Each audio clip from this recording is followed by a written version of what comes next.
The legend of a spectral hunt involving demonic dogs led by a ghostly hunter is widespread across Britain, with the first written account of its sighting appearing in the Anglo-Saxon Chronicle of 1127, and reports of sightings persisting at least into the 1940s.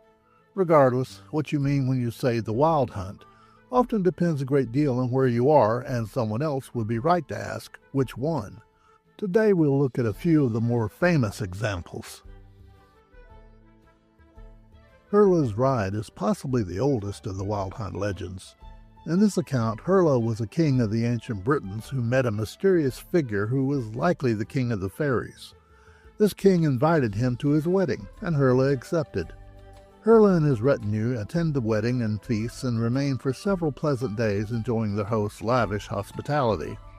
When they departed, their host gave Herla many gifts, mostly related to hunting, a favorite pastime of Herla's.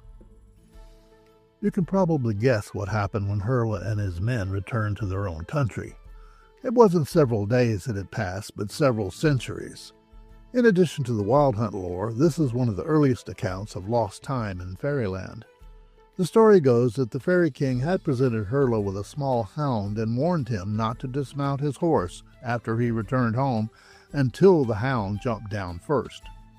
As soon as they entered what had been their own realm, several of Herla's men ignored or forgot the warning and dismounted before the hound did and instantly turned to dust. Herla then forbade anyone to dismount until the hound deigned to dismount first. Unfortunately, the hound never did get off the horse, so neither can Herla nor his men.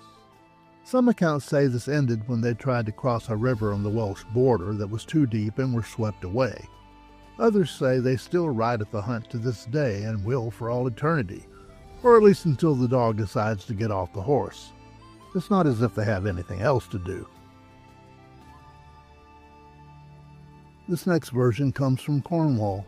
In this legend, Dando is a huntsman too fond of the pleasures of the flesh.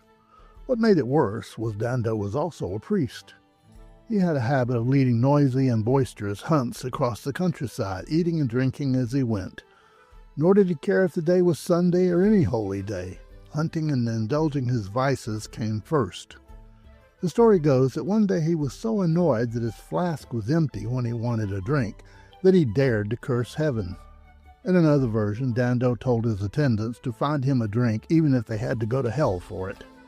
Right on cue, the devil appeared and offered him a cup of liquor that he said was the finest in the infernal regions. Dando drank it down, pronounced it excellent, and if hell had such drink, he would gladly spend eternity there.